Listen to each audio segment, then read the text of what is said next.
be heard a little bit, just so they know where we're coming from.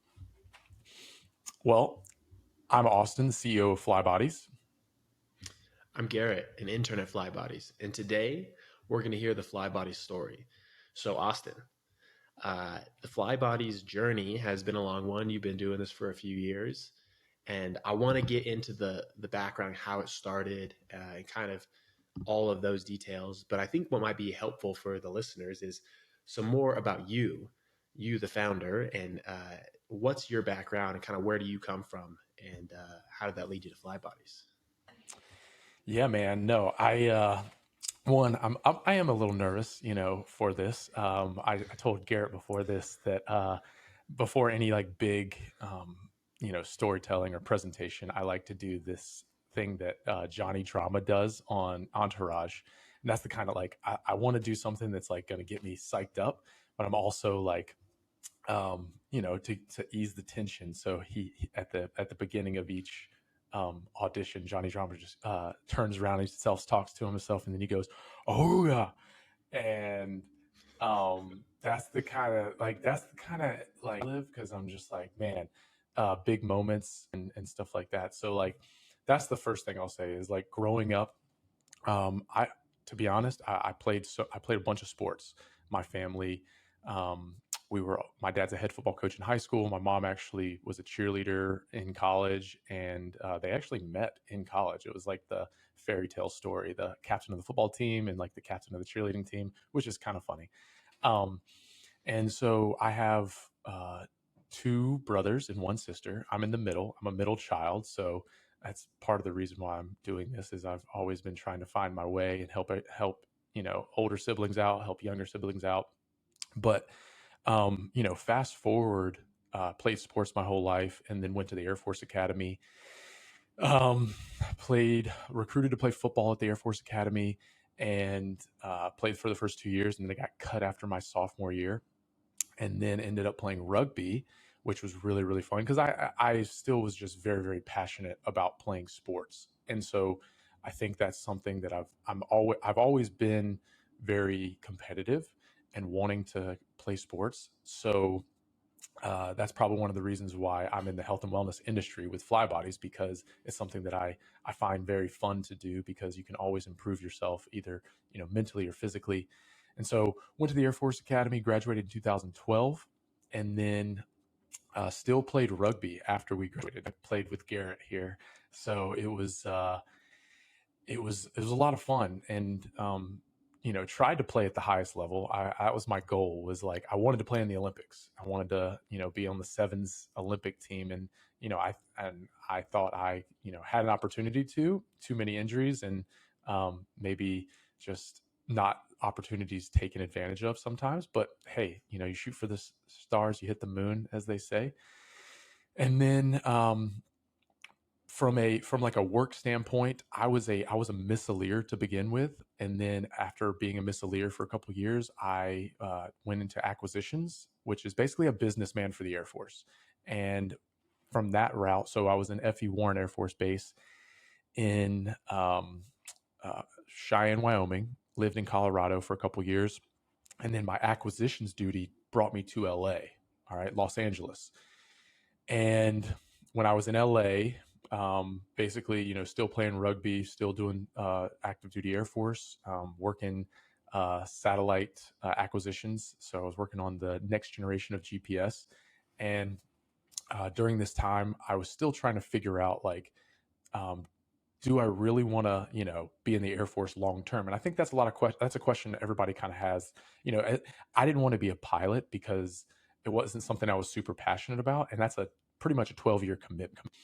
And so I knew I didn't want to be a pilot. And so when you come up on that like 5 to 6, 7 year mark, you start thinking, is this something I want to do for the long term? Well, I was actually dating somebody at the time, and she was going to be in LA. And so that was part of my decision. Was I got out because I was like, hey, I want to pursue my love for health and wellness. My girlfriend's in LA. And so it was kind of a jumping off point where I was like, and I'll go into the reserves as like a backup, right? So right there, I was kind of like, okay, those three things are kind of setting me up to try this out and give it a try, because they always say like, or they always say, some people always say like, you want to try to do stuff when you're younger, when you don't have as many obligations, because if you wait too long, you just, your responsibilities build up over time, right? And so I didn't have a ton of responsibilities. I was, had a girlfriend and no children, no dogs, no cats, no animals. And so I was like, you know what? I'm gonna give it a try. And I had a friend that was working in a startup called Body Spec, and there's this cool program called the Skills Bridge program, which Garrett is a part of. And so we'll probably get into that a little bit. Shout out Skills Bridge. But I was able to do a skills bridge program from the Air Force for 4 months with this startup company called Body Spec. So that was like part of it where I was like, okay, I'm gonna take advantage of the skills bridge program to see if it's something that I really want to get into, and I'm gonna go work for Body Spec for 4 months as I'm transitioning out of the Air Force. So I ended up doing that, and break on that path, and that story is um, where fly bodies kind of, this is where fly body starts to come in. So get ready, we're about to take off here. My little brother lived in Charlotte, North Carolina when I was living in Los Angeles, and he also a athlete all his life growing up, had put on a few pounds being a lot of weight, and he reached out to me and said, hey, can you help me lose weight, right? And I was like, yeah, man, I can try, right? I can do what I can. And with that being said, like my whole life after college, a lot of people had told me like, Austin, you should be a trainer, you should open up a gym, or you should, you know, be one of those guys that makes the videos that makes what's the Billy Blaine or whatever, like, or the insanity guy, right? What do you remember? What is this insanity guy's name? Yeah, no, I know exactly who you're talking about, but I Sean can't T. remember. Sean T. Sean T. Yeah, There he's like, you go. people were like, you Sean should be like T. Sean T and stuff. And I was like, I mean, that's just not what I want to do. Like, and so part of me was like, basically like, didn't want to do that. So like, to be honest, Jordan is the one who pulled me into this. My younger brother, Jordan. Yeah, did he like you think that because you have such experience in health and wellness for yourself, people saw you as that example. Jordan obviously saw you as that example and said, "Hey, Austin, you figured this out for yourself. Can you help me figure it out?" Was that poll like you said? I don't really want to be the video guy. I don't know if I want to really be a personal trainer, but enough people had told you.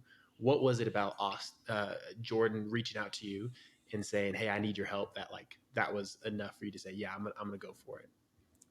I mean, it comes down to just helping out family, right? Like that's it. Like it was definitely a problem he had, right? It was something where I felt comfortable enough. I had done enough research, and I had, lived a pretty healthy life, that I was like, you know what, I can help him with this, and I can do it in a way that I think is going to be effective. I didn't know for sure because we're living all the way across the country from each other, 2,500 miles, something like that.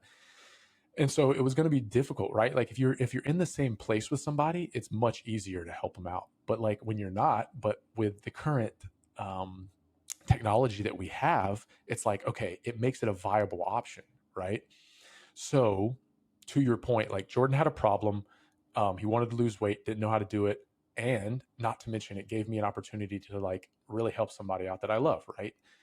So those things where I was emotionally attached to it, and I felt, and it felt fun too in the beginning when he was losing weight. Exactly, like that was really cool. It was really fun to see him lose weight and get confidence that, hey, I can do this. And so yeah, no, and that's how it started, honestly. And Yeah, this is like when I started working at Body Spec slash maybe yeah, a little bit before. yeah. What time frame is this? Right. Yeah, So this you was like said 2018. Yeah, okay. So you had 2018. how many years of active service, and then you're kind of like in this body spec skill Hmm. bridge. So I graduated 2012 from the Air Force Academy. So I was active duty for about six years, almost 7 years, and then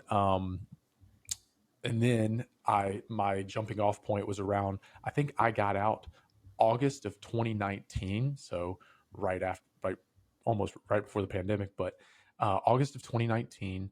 And so I'd helped Jordan probably a year before that. So it was like mid 2018. And so and then basically he was my first customer. It's kind of funny, like, and that's what, like, I kind of want to pause there and say, like, if there's something like in your life that somebody's having a problem, especially a family member or a friend or something like that, and you can solve their problem, that's like, that's all you want to be able to do. You want to be able to solve problems as an entrepreneur, as a small business, and that's like the first thing. If you're solving somebody's problem, then you have kind of an idea of like, oh, this could be something. Yeah, you've discovered value, like you're providing value to somebody, Boom. and the first customer. It's always nice when I've experienced that in my journey. Um, just like trying to a business idea is not a thing until you have a customer, right? Like saying like, hey, Exactly. this person actually, I don't know, did Jordan pay you at this point, or was No, it and like, that's hey, the I'm gonna thing. do this Like, for free? Yeah. right. And so that was the other thing, is like, he didn't pay me, obviously, but here's where it gets kind of fun, because he went back home and people were like, dude, what'd you do? Like, you lost like 65, 75 pounds. What have you been doing? Like, Wow. Yeah. yeah. So Noticeable. it was significant. And so one of his friends from college, said, hey, my wife and I just had a baby. We're postpartum. We put on some pounds. Can you help us out? And so Jordan was like, let's help him out. And so I was like, yeah, man, let's do it. So we helped them out. They lost weight, and then in their community, they live, in a church community, tight knit community. A few people from the church community saw them, and they were like, "What are you doing?" And then basically, like, three other couples, we started working with like three other couples, and then it just spread, right? Like, it spread throughout the community where we were helping people, and people were losing weight, feeling good. And it was like really, really fun. And to that being said, I worked for Jordan for free, and then this couple for free. So those were like the two case studies of like, hey, does this really work? And Yeah. then the next three people we charged like minimal, right? Very minimal. Yeah. Because we're trying to basically build up, and it's kind of funny how it actually worked like that. But uh, so then, we started working with a ton of different people remotely. It's all remote. And so we're like, man, Hmm. we're onto something. The way we're doing it is onto something. And then, um, you know, basically that's going well. One thing I will say is, like, we didn't have like a jumping off point for, like, I didn't have the forethought to say, hey, we want to build this community. We knew what we were doing, like, in the Hmm. short term was working, but I didn't have the foresight at that moment to be like, okay, what does the subscription model look like? So So you didn't necessarily see it as a business. You saw it maybe more like as a service you were providing. we saw it as a business, but I just didn't have, like, I was working at Body Spec, but I saw it as a business, but I just didn't really think about, like, okay, what could I do? I mean, we've thought about different ways, and we thought about price points and stuff like that. But honestly, like, if I went back, I would have been like, okay, if you want to be in the Fly Bodies community, it's going to be X amount of dollars per month, forever, and you get this. What I will say is, like, in a small community like that, um, people are frugal, right? We're not in LA, we're not in New York, we're not in big cities where people pay, a lot of money for their health and wellness. I will say, like, in a smaller community, and you're not boots on the ground, people are like, oh, like, I did this, I don't want to pay, $100 a month anymore. Like, I think I'm good. Right. So that was like the first, like, not fail, but like, um, we had a lot of people saying, like, I kind of don't want to pay, that much anymore. Or my husband wants to do it, doesn't want to do it, but my wife does, keep doing it anyways. Um, so then what kind of, like, this is where it kind of got interesting was, um, you know, politics play into certain things. And this is where our business kind of tanked. Um, some people have political views not in line with others, and so like 80% of our business kind of went away because some things were said, and I won't Well, get into it you too don't have to much. attribute, but like, are you talking about like somebody in your workout group said something that was controversial? Like what it like? No, so, like, obviously, we know that the um, um, Biden Trump was very, very polarizing, and so what I'll say is, like, Jordan may have said certain things that didn't align with the people's views that we worked with a lot. Which is fine, like, right, like, and I was okay with that because I was like, all right, I mean, he has a right to say whatever he wants, like, and so for me, I was just kind of like, everybody has their different views, but we just care about health, right? Like, we care about your health. We're not trying to play sides here, and um, that was my view on it. But obviously, lesson learned. You don't let politics get in the way of trying to run a business, right? Like, and people are going to have different views, and people have the right to be like, I don't want to work here anymore. I don't want to use you anymore. Totally fine. So that's Yeah, what I'll but it say is makes like sense we that lost. you're trying to unify across and say, Mhm. hey, like I think the thing that brings us together here is we all care about our health and wellness, and no matter what we believe, that there are some like truths about fitness and getting healthier together that we can all kind of like agree on. Exactly. And like you said, Yeah. unify on that front and not worry about the others if we're all cordial and we have our different beliefs on that stuff. So that was like our first big blow, to be honest. That's like big blow number one was like, oh man, we just lost like 75 or 80% of our clientele. Okay, well, now we have to figure it out. So at this point, Jordan had already moved out of school. So that was another kind of like interesting thing that happened.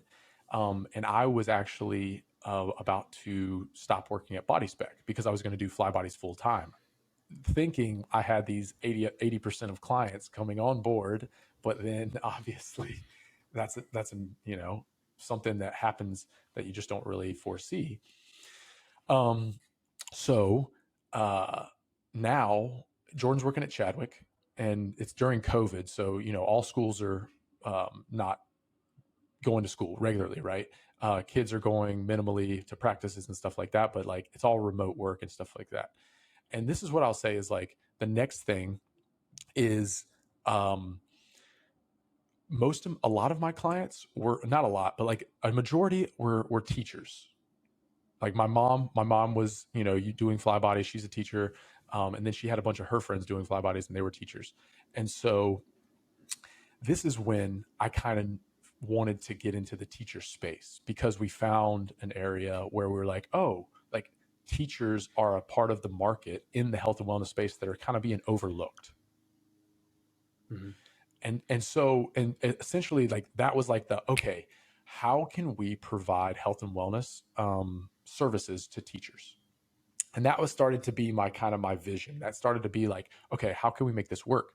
Well, during COVID, teachers weren't going to school, but we were working with some remotely.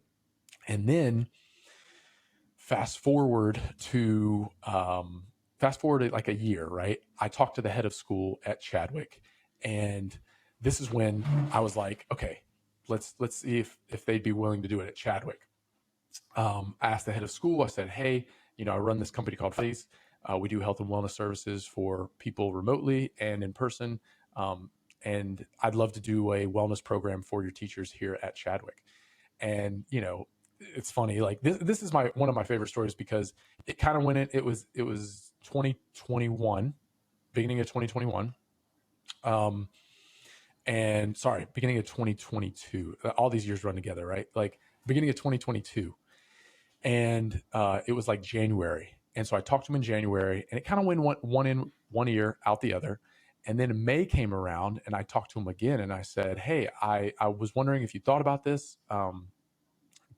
Is it something that you would want to do at your school?" He's like, "You know what, Austin? Let me go talk. Let me go talk to the board, see if this is something I want to do." Well, goes and talks to the board, and I didn't hear anything back from him for like a month, and I emailed him again, and he goes, "Hey, Austin, so we're deciding to do a wellness program, but we're going to use somebody else." Ooh, you gave him the great idea, and he said, Exactly. "I'm going to take that and go run with it." Yeah, and How did that come about? so one of the board members had a friend, basically a chiropractor for 20 years, who shifted to health and wellness, and basically the board member was like, "Hey, I want to help out my friend." And so that's part of it, like going back to hey, that's why I had a good connections. So then the head of school said, "Austin, we're going to do a wellness program, but we're going to use this person, if you want me to kind of spread the word about your wellness program, see if any teachers want to do it, I'm happy to do that. But yeah. And so I was like, I was fuming. I was just like, you got to be kidding me. Mm, Like I was so pissed. But in the email I said, no worries, man, all good. Like we'll keep in touch, or like that would be great. Like let other teachers know. I let it settle for like a couple days. This is like for me what I've learned in the sense of like, if somebody doesn't do something out of malice and they're just like, hey, we're gonna go this way instead of this way, don't be like, F you, man. Be like, okay, cool, that's your decision. Because at the end of the day, it's a long road. It's a very long road. And you have to remember that. And if mm, you let your emotions get to you, then you're probably going to lose clients, you're going to burn bridges. So you don't want to burn bridges. And so 3 or 4 days later, I said, head of school, what do you think about doing both programs at once, side by side? She's doing all her stuff remotely, because I found out a little more information. I like dug a little deeper and I found out who she was and did all this stuff. And she's doing all her stuff remotely. I want to do all my stuff in person. And there's some benefits of what I think I bring to the table. Can we do them in parallel to see what the teachers like and see what's useful? And so that was like my foot in the door. And he goes, you know what, Austin? Sounds great. Let's do it. And I was like, let's go. Right. Like it was one of those moments where I was just like, okay, my foot's in the door. I just have to crush it. And then we're off to the races. From then on, the first year, like Fly Bodies crushed it. Essentially, like all the like teachers love the in-person workouts. And I will say, like, I charged a very, very low amount of money while I was at the school, so that I knew, like, hey, I want this to be well worth the value that you're getting from paying me mm, this much, right? So the price was really, really low. Um, and during that time, I was coaching with Jordan, and I also one of the things they asked me to do during this time while I was still doing fly bodies was coach girls middle school lacrosse. Never played lacrosse in my life. And so this is a point where this is kind of Austin, like, honestly having to like swallow your ego, swallow your pride, and be like, hey, I still need to make money to live. mm, And I'm helping out the school in a way that hopefully they're like, oh man, Austin's helping us out this way as well. Like he's building equity with us when it comes to, he's a guy that's willing to help out. Right. mm. Um, so uh, that was, I feel like that's kind of a funny story. Is like, I've never played lacrosse in my life. And also girls middle school lacrosse isn't the most, thriving sport in America. And so I was like, I'm gonna go help out. I'm just gonna go do it. So did that along with doing the program, the Fly Bodies program at Chadwick for the first year, and people loved it. And I think we ended up starting with like 15 or 20 people, and by the end of the year, we had like 40 or 50 people. It was crazy. It was awesome. Wow. Yeah, Yeah, it got and popular. yeah, it got super popular. That's when I started reaching out to other schools, because it was the kind of the same thing that happened with Jordan and the couple to begin with. Um, a little different in the sense of teachers weren't going out and raving about fly bodies to other schools, because it's just not something that maybe they think they already happens. But then I started calling and reaching out to other schools saying like, hey, I have this service that I can offer your school. Mm. um, that's when I started trying to spread. Right. Yeah, so you had like demonstrated the value. You kind of had shown it, Mm-hmm. right? Like you won in the first competition, right? Between you and another wellness program, you're like, hey, I'm going to prove why mine has more value. And Mm-hmm. you did that, grew it, doubled the amount of participants over a year. And then now you're calling schools with a little bit of ammunition thinking, 100%. hey, look what I'm doing at Chadwick. Do you also want to do that? So what was your kind of like, how did you initially go to sell schools? Were you like going to schools next door and saying, hey, look, your neighbor's doing this, kind of like keeping up 100%. with the Joneses, or what was that like? Exactly. And in like it's we've talked about this. I love that you brought this up with um Walmart basically strategized to open stores in a specific area so that they could basically capture that market. And you really hit the nail on the head with this one. I highly recommend going to watch anything Graham Weaver video related. Shout out Graham Weaver, because he's got a lot of interesting stories, been through a lot. But basically in one of his presentations, he said that Walmart captured the Northwest Arkansas market, right? Like it basically made everything really run really smoothly in that market before trying to go outside of that. So I was like, you know what? California, Southern California, the South Bay has like three or four, big time private schools. So let me reach out to them, right? Let me reach out to them and see if they would want to do it since I'm working with a school right in their area, right? And I had a few like nibbles here and there, um, and but nothing to where people like, because I will say, like, it's a new service, brand new service, right? It's like trying to start. I would say, like, I kind of equate it to like if food trucks didn't exist and there were just restaurants, and then a guy and started going around to companies and saying, "Hey, I sell food out of my truck. You should eat it." Like, that sounds a little sketchy. Um, Can you build on the analogy more? Like, what is it specifically about the Flybody's model and teachers being the underserved market that makes the? I can see where you're going, but the restaurant food mhm. truck analogy, like, what is it about Flybody's that makes it so unique that people kind of have to come to terms with or understand? So in today's world, everything's so fast paced, and we have things. Our to do list is never ending, right? And teachers are at school from usually like 7:30 or 8 to around 3:30 or 4, and then in a we'll just use an example of like LA. It's they probably have work they have to do after school, and then they usually have kids, not always, but kids that they have to go pick up or take to things, um, and just are really busy all the time. So corporate wellness became a thing about 10 or 15 years ago, started becoming more of a thing.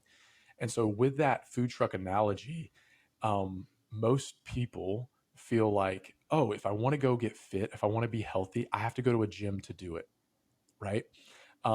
And I don't have that time. Like teachers, not me specifically, but like teachers just don't have that time. And even if they do, then you have to be motivated enough to go to the gym, drive to the gym, bring your stuff, all this stuff. Like there's so many factors that play into it. So it's like, hey, instead of asking the teachers and faculty members to have that motivation to go to a gym to get it done, or even like even if they don't have time because they have to take their kids and stuff, let's bring it Yeah, to them. Essentially, that's yeah. So like there is a space. removing all the friction. Remove all the It's friction. like that's what we Yeah, talked about in yeah, previous episode. and Just and not like to mention, most schools have like a weight room or a gym or something that you can utilize, that you can say, oh, teachers and faculty members can use this because it's already there. We're using the space that's already allocated for those types of things. Now we're just making it, opening up the minds of the people and yeah, saying, oh, I could use this, yeah, and I can have somebody run a class for me, so I don't even have to think. Because one thing I will say is, and I've had the opportunity and I guess a chance to be able to do this, but teachers, like at the end of the day, you're just stressed out. You don't want to think, just like a lot of other jobs, but like you're dealing with kids, and kids are stressful, especially high school kids, and you never know what they're going to do. And so at the end of the day, you're just like, man, I just want to literally just go to a class, not have to think about anything, be told what to do, and get a good workout, get my heart rate up, and then I'm done. yeah. No, it seems like you figure out some kind of untapped value in that the space, the resources that these schools already have. The teachers want to do it, but there's too much friction in the way. And so now you're saying, not like I'm the food truck of health and wellness, but those conversations with heads of schools, like I know that it took a while for you to land client number two. Hmm. But what was that process like to go from one to two schools and then beyond? What was that process like? So like you said, it's kind of getting that first follower, right? So, and in the back of my head, I'm like, man, once we get three, four, five people or five schools on board, it's going to be much easier to pitch to other schools to say, hey, we're working with like three or four or five other schools, not just one, right?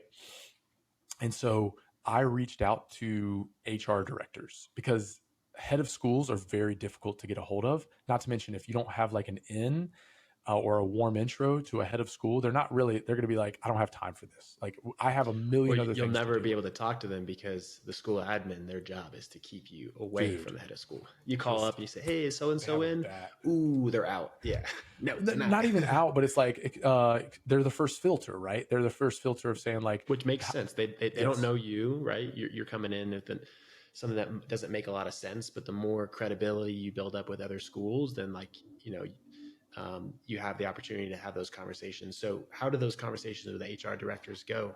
that's a good question because honestly, I just called and I said, hey, I'm just curious, do you have a wellness program for your faculty and staff, right?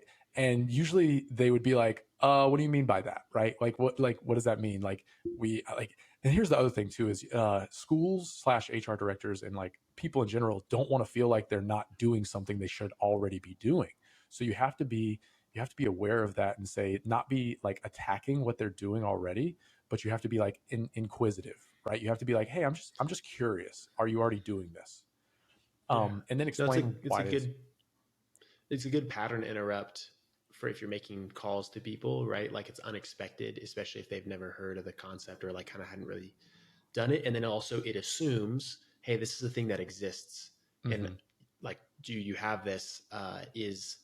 Is it just a different approach versus, hey, I could give you a wellness program. They're like, ooh, I don't know about that. Versus, hey, this thing exists. All these other schools that I'm working with, they do this.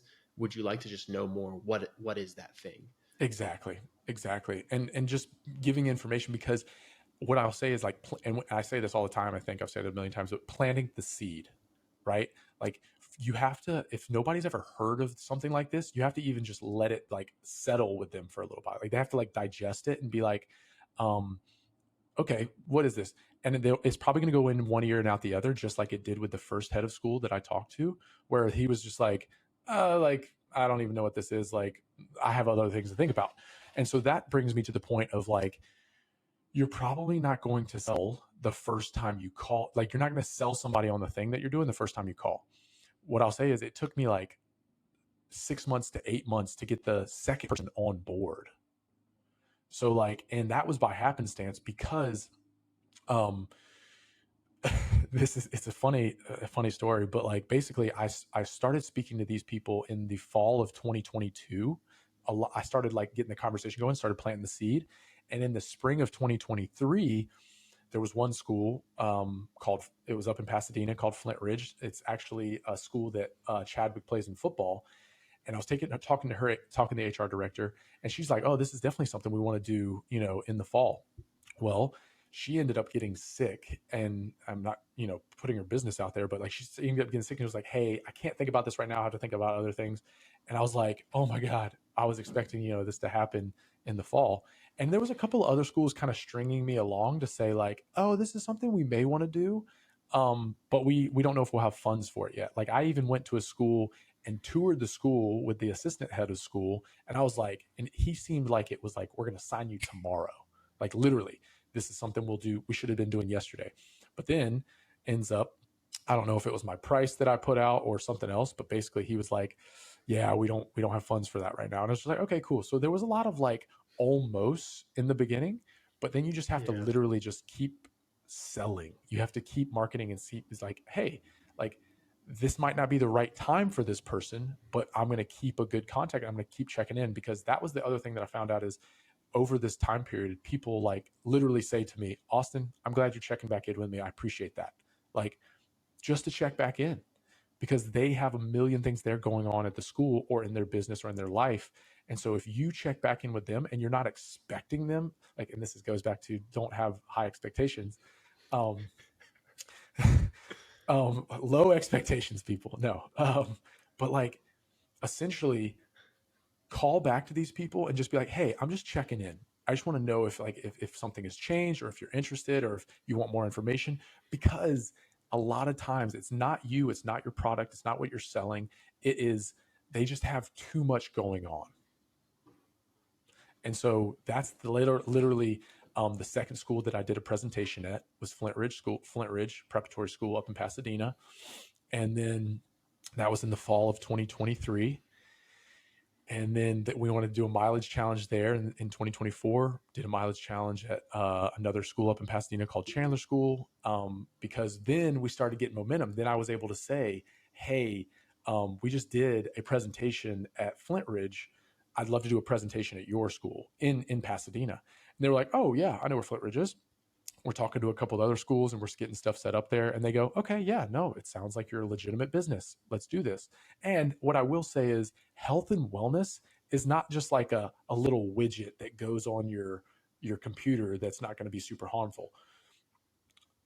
I could be selling snake oil. Like they had snake oil salesmen back in the day that would say like, "Hey, take this pill and you're going to be 100% fine." Like so there is history of like people trying to sell stuff from a health and wellness standpoint where you're like, "No, we're talking about the Fly 5 here." Right? And once the presentation you're like, "Okay, this guy is legitimate. He tries to sell us, voodoo and stuff like that. He's genuinely cares about our health and he knows what he's talking about. He's excited about Yeah.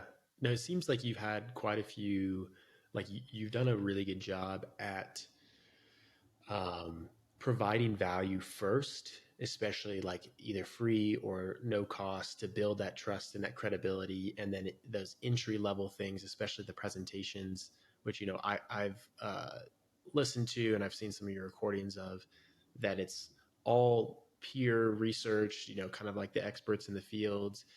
You talk about the Roth IRA of health equivalent for the Fly 5. It's these it. Mm-hmm. basic things of sleep and water and food intake, exercise, and sunlight. These things Mm-hmm. that, it's like really basically everyone kind of has a fundamental understanding. That combined with, if they get the chance to experience a workout, you're not crushing them, right? You're not 100%. doing Right. insanity. You're not doing some crazy, I'm going to teach everyone Olympic weightlifting, right? Like you're not doing these things that are way off the wall. Um, I feel like that kind of that long road that you talked about, building that trust that your product is really built around that credibility, that foundational layer, and then also just the community that you're building with those workout groups and being in Mm-hmm. person, bringing it to those folks and addressing the unmet need seems to be resonating with a lot of schools. And then you pick up the momentum, and like that brings us to what is this fall of 23 and kind of moving into spring 24. How many schools do you have on the books, and kind of like what's next Yeah. for Fly Bodies? So right now we have 8 schools. We started with one in 2023, and now we have 8 going into the fall semester. Like we're at the end of the spring semester right now, and we're still, obviously reaching out to other schools and trying to get more schools on board and doing that type of stuff. And we have other things in the works for the summertime and stuff. But essentially, now we really want to build out wellness programs in these schools because what I will say is, like you said, like the presentation piece is like a step in the door, right? Hey, is this guy legitimate? Is this company legitimate?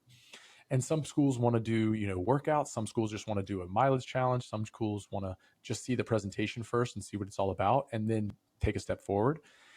And so, to be honest, like the next steps with these 8 schools is to build out wellness programs within these 8 schools and be able to track these things because we have an app and we have a great guy doing summary reports, and we got a really really really top notch software developer slash head engineer that's building our FlyFit app.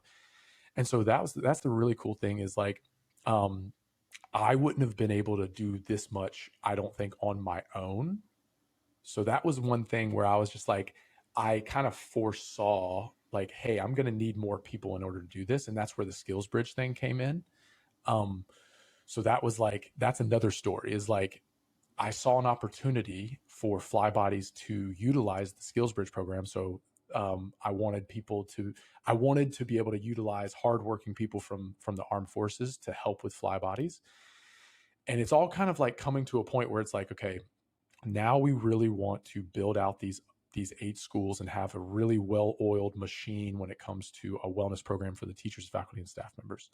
Um, and we want to be able to do workouts, we want to be able to do presentations, and we want to be able to do like mileage challenges like first and second semester. And then also be able to track all this stuff through our app FlyFit and be able to give summary reports. And so it's a genuine it's like a corporate wellness program except for faculty and staff members at private schools. And eventually we want to be able to do every teacher in America, every faculty and staff member in America. But right now, part of the strategy is we have to be able to make money doing this. So like private schools as an entity is the biggest route that we can go to do that. But individually, like we can work with individuals still in that regard. So Yeah, to answer no, your that makes question, sense. that's kind of what we're trying to build out those 8 schools, and we're still reaching out to other schools. Yeah, no, definitely in a growing period, right? You talked about the additional customers, but also I appreciate that you recognize that we've discovered some of the kind of the problem here for teachers, but like really discovering what adds value in terms of the Mm-hmm. wellness programs and tightening that up so that um, the playbook, right? The playbook of, hey, this is what we provide and to schools so that we can bring that to more schools. And we've really dialed that in. And so I appreciate your focus on, Pasadena being our Northwest Arkansas uh, and just like private schools in general. So I guess, I mean, I appreciate the whole story and I can kind of see the future of how you continue to build this out. And the team is growing. You've gone from one to three and soon four folks Mm-hmm. working on a team. So I guess I'd like to know, um, you're a person with vision. We're here now. I can kind of hear glimpses of it. Um, if fly bodies could be known for one thing, what would fly bodies be known for? Like if fly bodies was in the same sentence as something, how would you want people to talk about fly bodies? Um, I would want people to basically say fly bodies helps me live a happier, healthier, more productive life. And it educates me on what are healthy habits that I can sustain over the long term and that I can pass down to my kids or the younger generation and be a guiding light for them to be able to live a happier, healthier, and more productive life. And the reason for that is because we're finding ourselves in an environment where the obesity epidemic is really becoming a thing where people are just unsure of how to live a healthy life and then also make enough money for their families or just in general just to live, right?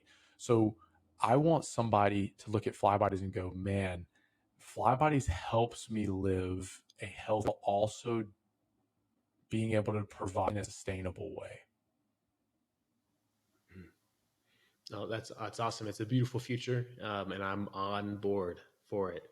So let's wrap up here. Want to give you the opportunity to talk, and then I have one Mm-hmm. more question.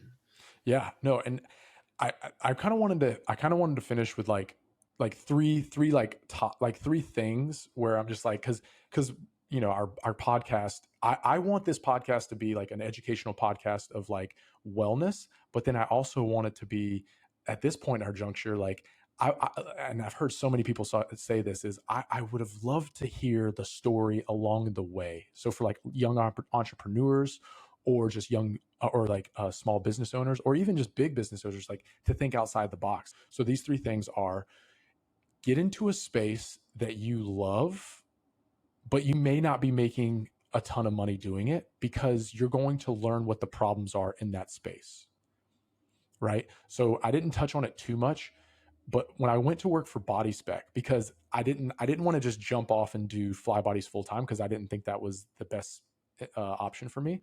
But Body Spec is in the health and wellness space, and so I was able to hear from over 1,000 customers of what their pain points were and how to try to fix those things and like what was going on. And that's honestly the best thing you can do is to get in a space that you really enjoy, that you want to fix some problems. Because what I'll say is every industry has problems or can be more efficient or can be less friction, but more efficient, but less friction, right? So get into a space. That's the first thing, is like, if you really want to do something that you kind of enjoy, and you may not make a lot of money, but try to make enough money to live, right? So that you're like, hey, I have enough money to live and I'm learning about this space tremendously. Um, the next thing I'll say is, um, life is a game.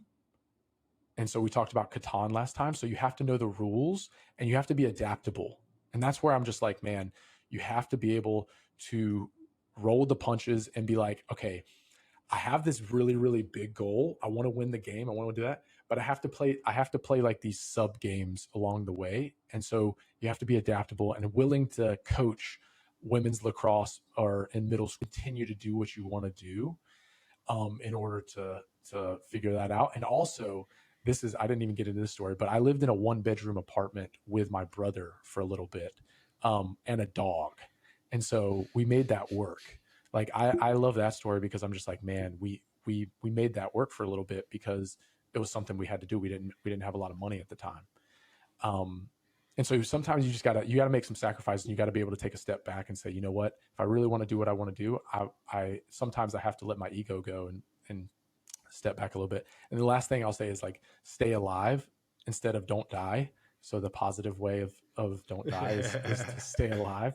And this we've definitely heard that many times, but like, just being, because as you go, like the course for fly bodies has like changed. The vision has been there of like, help as many people as we can, but we've been able to like hone in on a certain demographic because we just stayed in the space and we were able to be like, okay, we can make this work.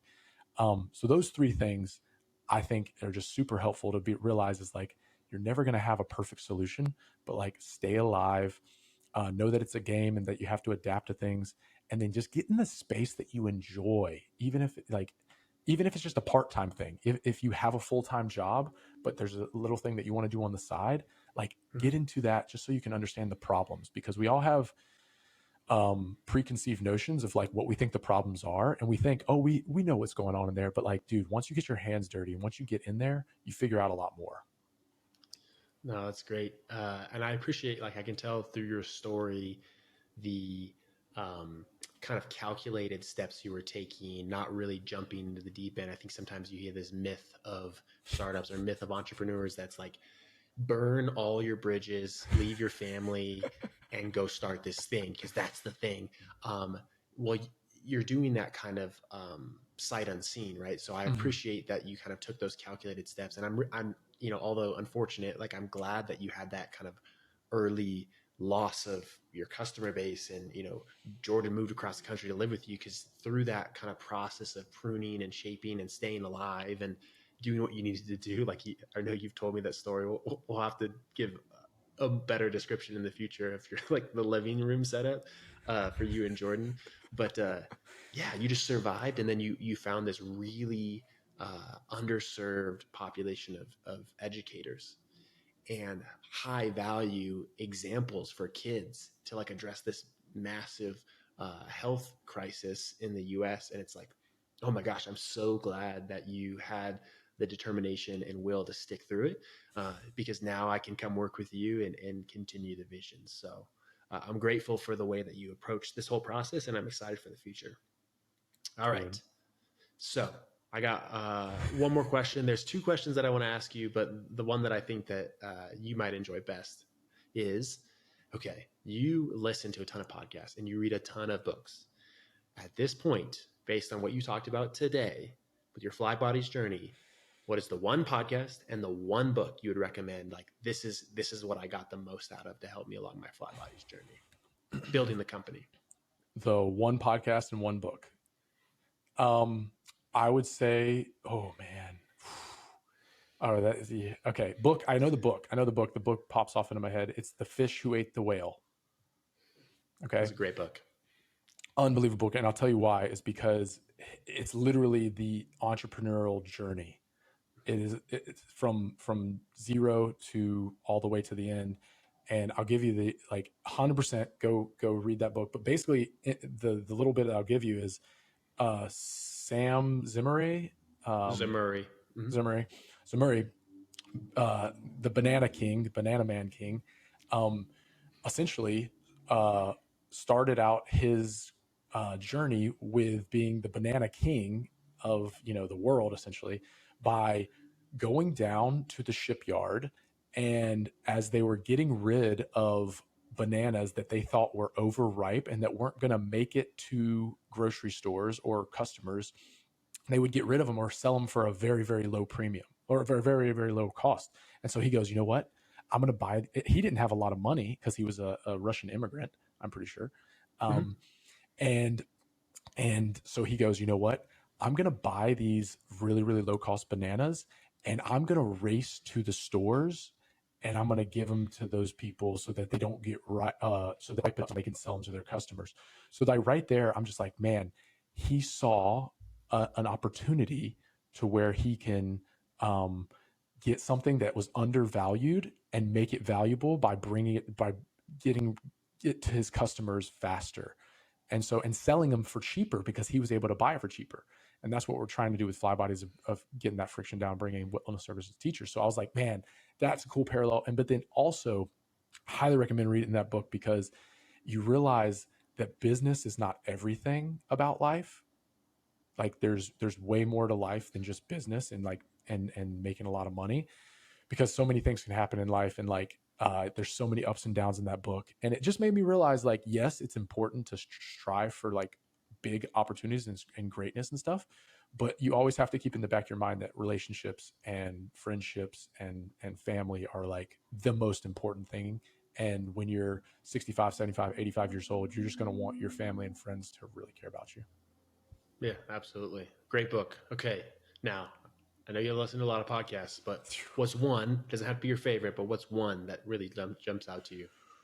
I get my first million at this point, right? Like they are like right in that middle zone of, they're not Joe Rogan, but they're also not our podcast where nobody knows about them. So they're right in the middle, where they're starting to pick up steam.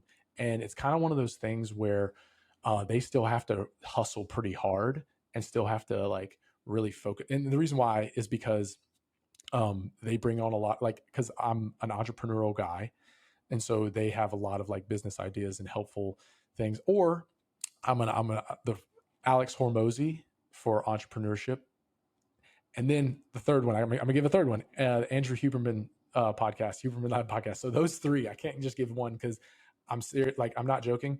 You know this, and I've said this a million times. Is I've learned so much just by listening to the podcasts, just about life, about business, about health and wellness. There's too many. There's too many, Garrett. I'm Dude, going to cut you off there. Will, don't worry. How about this? At the end of each episode, we'll have a segment where Austin will just say the podcast of the week. No, but I dude, appreciate I that like that. because podcasts and books are a way to like, they're cheat codes. You get to see what somebody already did and like learn from that experience. It like supercharges your learning experience. So yes, you do still have to go and you're doing it. You know, you got to be the person, the man in the arena, right? But you can learn so much by just listening to other people's stories. So I hope that today's episode resonates with some people, that you learn from Austin's story. I'm excited for the listeners to hear this and kind of get it all out on tape. Thanks for sitting down with me. I appreciate hearing some details, some stuff that I didn't even know, even after knowing you for years. So I'm excited to see where Fly Bodies goes. Thanks, Austin. Dude, Garrett, I appreciate you rolling through this with me, because it's definitely something where I know I ramble on occasionally, and I appreciate you sitting through it and being inquisitive. And yeah, Yeah, I had man, a great like, time. yeah, thanks, guys.